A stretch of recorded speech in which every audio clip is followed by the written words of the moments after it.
Hello student, जैसा कि आप पढ़ रहे थे चैप्टर इलेक्टोरल पॉलिटिक्स, जिसमें मैंने आपको बताया था किस प्रकार से चौधरी देवीलाल की पार्टी लोक दल ने चुनाव जीतकर और अपने प्रॉमिस जो उन्होंने जनता से किया था कि they waive the loans of farmers and small businessmen, माफ़ कर देंगे लोन्स को फार्मर्स के और स्मॉल बिजनेसमैन के, उन्होंने ऐसा किया।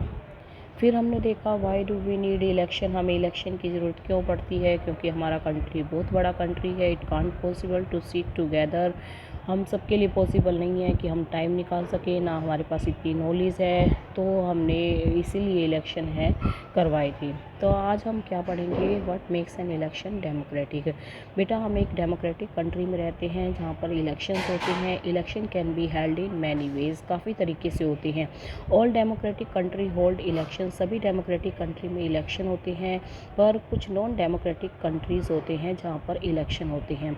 जैसा कि हमने पढ़ा था पाकिस्तान में, जिम्बाब्वे में, इनके केस चाइना में। यहाँ पर हमने अपने लास्ट चैप्टर में पढ़ा था इलेक्शन हुए थे, पर वो डेमोक्रेटिक इलेक्शन नहीं थे। तो हम डिस्कस करेंगे अबाउट दिस कि what are the minimum condition of the democratic election. Democratic election की मिनिमम कंडीशन क्या हो सकती है। देखिए, फर्स्ट क्या कह रहा है, every one should be able to choose. Democratic election वो इलेक्शन होते हैं जिसमें हर व्यक्ति को हर व्यक्ति एबल हो कि वो चूज़ हो सके एज ए मिनिस्टर। ठीक है बेटा, हम सब चुनाव लड़ सकते हैं जब हम इस एज में आ जाएं, जब हम चुनाव लड़ पाने की एज में आ जाएं। 18 ईयर्स जो एज होती है, हम अडल्ट हो जाते हैं। जब हम अडल्ट हो जाते हैं तो हम वोट दे सकते हैं। जब हम 25 साल के हो जाते हैं तो हम चुनाव लड़ सकते हैं।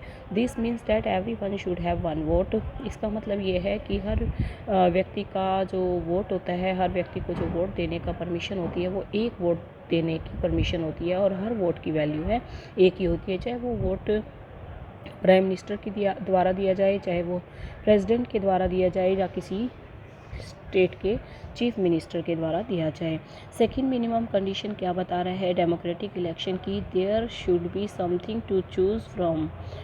Parties and candidate should be free to contest election. जो पार्टीज़ और कैंडिडेट हैं वो फ्री हों इलेक्शन लड़ने के लिए, और रियल चॉइस जो कि वोटर चाहते हैं वही व्यक्ति है इलेक्ट हो। The choice should be offered at regular interval. बेटा, हमारे देश में भी रेगुलर इंटरवल्स में 5 साल बाद चुनाव होते हैं। तो डेमोक्रेटिक इलेक्शन की एक कंडीशन ये है कि इलेक्शन कैसे होने चाहिए, रेगुलर इंटरवल में होने चाहिए, रेगुलरली आफ्टर फ्यू ईयर्स। और फोर्थ कंडीशन कह रहा है कि candidate preferred by the people should get elected. जो कैंडिडेट को लोग प्रीफर करें वही इलेक्ट होना चाहिए। फिफ्थ कंडीशन देखिए, election should be conducted in free and fair manner. Election है फ्री और फेयर मैनर में होने चाहिए, where people can choose as they really wish, जहाँ पर लोग उन्हीं व्यक्ति को चुन सकें जिनको वो चाहते हैं। तो ये तो कुछ मिनिमम कंडीशन थी। आपने देखा होगा हमारे देश में भी 1 वोट 1 वैल्यू। ठीक है बेटा, आपने देखा होगा हमारे देश में every party and candidate should be free to contest election. आपने देखा होगा कि रेगुलर इंटरवल्स में इलेक्शन होते हैं। आपने ये देखा होगा कि कैंडिडेट जिसको लोग प्रीफर करते हैं, जैसे हमारे देश में नरेंद्र मोदी है, लोग चाहते थे कि वही दोबारा से प्रधानमंत्री बने, तो वही इलेक्ट हुए हैं। और इलेक्शन है वो फ्री और फेयर मैनर में होने चाहिए। This might look like very simple and easy condition. ये बहुत ही सिंपल और ईजी कंडीशन है, पर काफ़ी कंट्रीज़ हैं जो इसको फुलफ़िल नहीं कर पाती हैं। In this chapter we will apply this condition to the election held in our country own country. मैंने आपको अभी बताया ही है, हमारे देश के अंदर ये सारी मिनिमम कंडीशन है वो पूरी होती हैं।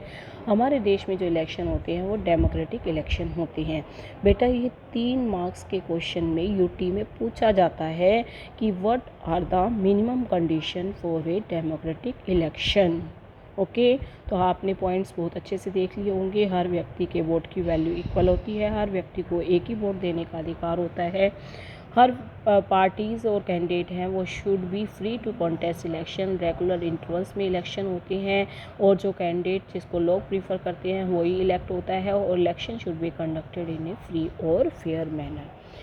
अपने अगले वीडियो में हम पढ़ेंगे is it good to have political competition. हम पहले समझेंगे पॉलिटिकल कंपटीशन का मतलब, फिर हम ये पढ़ेंगे कि what are the good aspects of this political competition and what are the bad aspects of this political competition.